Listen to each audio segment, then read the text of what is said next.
इस given question के अंदर हमको निकालना है कि हमारा रीजन ऑफ ऑपरेशन क्या होगा। रीजन ऑफ ऑपरेशन हमें बताना है कि हमारी जो आउटपुट वोल्टेज है सर्किट के अंदर, ठीक है, वो कितनी होगी, और बीटा की वैल्यू 100, वीबी की वैल्यू 0.7, मॉड दे रखा है। इसका मतलब अगर आपके पास एनपीएन ट्रांजिस्टर है तो बेस एमीटर, और पीएनपी है तो emitter base. Similarly saturation values दे रखी है। आउटपुट वोल्टेज में शो नहीं कर रखा है, इसका मतलब हम कलेक्टर वोल्टेज, बेसिकली मैं आपको शो कर देता हूँ। यहाँ पे ये वोल्टेज है आपके पास, this is your V out, ये फाइंड आउट करना था जो कि मिसिंग था यहाँ पे। अब देखिए कलेक्टर करंट का जो डायरेक्शन, एमीटर करंट का जो डायरेक्शन है वो इनसाइड है, कलेक्टर करंट, और this is your base current. Simple, first step हो गया हमारे पास। अब हम इक्वेशंस लिखेंगे, हमें पता है। अब देखिए सबसे पहले क्या करते थे हम, किसी भी क्वेश्चन के अंदर जब हम सॉल्व करते थे तो हम यहाँ पे सैचुरेशन रीजन टेस्ट लगाते हैं, और हम क्या करेंगे, assume assume transistor transistor is in saturation, assume transistor is in saturation, ठीक है। अज्यूम कीजिए ट्रांजिस्टर जो है सैचुरेशन के अंदर है, तो इसका मतलब V of EB is equal to 0.8 volts because of PNP transistor है हमारे पास, बिकॉज ट्रांजिस्टर जो है हमारा पीएनपी है। तो इसका मतलब emitter minus V B is equal to 0.8 volts. देखिए ये जो वोल्टेज है दिस इज वीबी, ये जो वोल्टेज है ये है वीई। अब देखिए अगर वीई के बारे में अगर आप बात करेंगे तो वीई क्या हो जाएगा, वीई जो है इस 0.5 के अक्रॉस है, और करंट देखिए यहाँ से जा रहा है। तो अगर आप करंट की इक्वेशन लिखना चाहते हैं, आई लिखना चाहते हैं, तो I is equal to 0 minus VE upon R ई।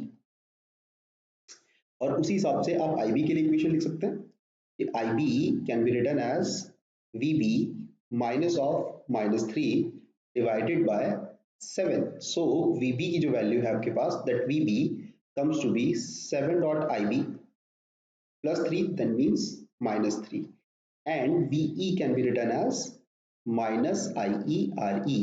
इसको इस इक्वेशन के अंदर पुट कर दीजिए। जब इसको इस इक्वेशन में पुट करेंगे तो आपको दिखाई देगा minus IERE that is basically 0.5 minus VB that is equal to 7.IB plus 3 is equal to 0.8।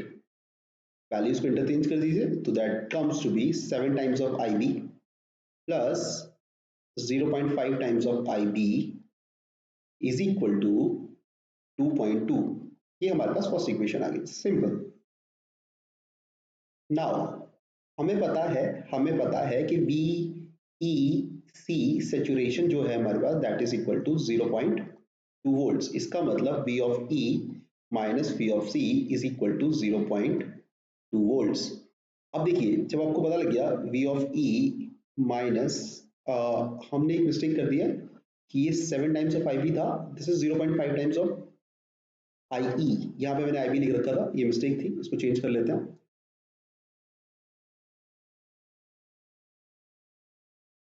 IE, okay. So okay, अब यहाँ पे आते हैं, V of E minus V of C is equal to 0.2 volts.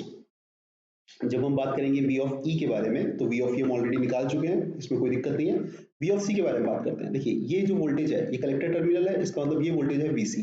Current जो है वो VC से -10 की तरफ जा रहा है, तो इसका मतलब IC की वैल्यू आपके पास क्या हो जाएगी, IC can be written as VC minus of -10 divided by 3। तो आप क्या लिख सकते हैं VC की जगह, ये IC dot 3 is equal to VC plus 10। तो आपके पास आएगा कि VC can be written as 3 times of IC minus 10। Values put कीजिए।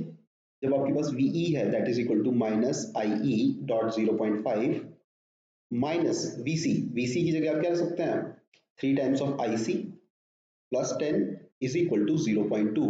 अब इस इक्वेशन को अगर आप रीअरेंज करते हैं तो आपको दिखता है 0.5 times of IE plus 3 times of IC is equal to 10 minus 0.2 that is basically 9.8। इसको हम सेकंड इक्वेशन ले लेते हैं। देखिए अब हमें पता था कि हमारे पास ये दो इक्वेशंस आ गई हैं, ये हमारे लिए इंपॉर्टेंट है। दो इक्वेशंस आ गई हैं और एक हमारे पास इक्वेशन है ये। अब हम यहाँ पे IB is equal to IC divided by beta वाली इक्वेशन यूज नहीं कर सकते हैं, या IC is equal to alpha times IE use नहीं कर सकते हैं, क्योंकि हमारा जो ट्रांजिस्टर था उसको हमने ले रखा है assume transistor in saturation. But हमें पता है कि किसी भी रीजन में हो, बट आपका एमिटर करंट जो होगा वो हमेशा base current plus collector current के बराबर होगा। तो आप इसको इस इक्वेशन के अंदर एज वेल एज इक्वेशन के अंदर पुट करेंगे। 0.5 times of IB plus IC is equal to 2.2, and another equation is 0.5 times of IB plus IC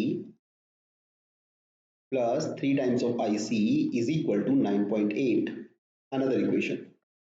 इसको सॉल्व करते हैं and we'll get these two equations। this is suppose करो A equation and this is another one B equation। अब आप चाहें तो matrix का use कर सकते हैं। अब देखिए आईबी और आईसी जो है इंडिपेंडेंट है, और आईबी और आईसी की वैल्यू हमको निकालनी भी इंडिपेंडेंटली थी, यहाँ पे हमने कोई रिलेशन नहीं लगाया है। अब आप मैट्रिक्स का यूज करेंगे, ठीक है, और आप इसको सॉल्व करेंगे तो वहां से आपको आईबी और आईसी की जो वैल्यूज मिलेंगी वो मिलेंगी। IB is basically comes to be 0.107 milli amps and IC set comes to be 2.784 milliamps। Okay, अब ये जो IC सैचुरेशन हमारे पास आया है इसका यूज करके हम लोग क्या निकालेंगे, IB मिनिमम। IB मिनिमम जो हमारे पास होता था that IB minimum is equal to IC saturation divided by beta, and IC saturation is 2.784 divided by 100। सो देखिए IB की जो वैल्यू आपके पास आ रही है, this is basically greater than this value। IB is greater than IB minimum। So by this transistor is in saturation region। Transistor जो हमारा है वो सैचुरेशन रीजन के अंदर है।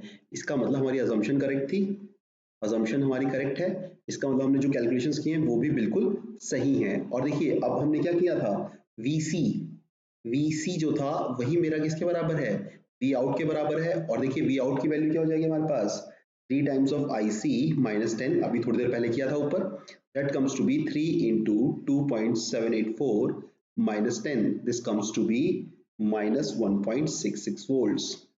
This is your V out and transistor is in saturation।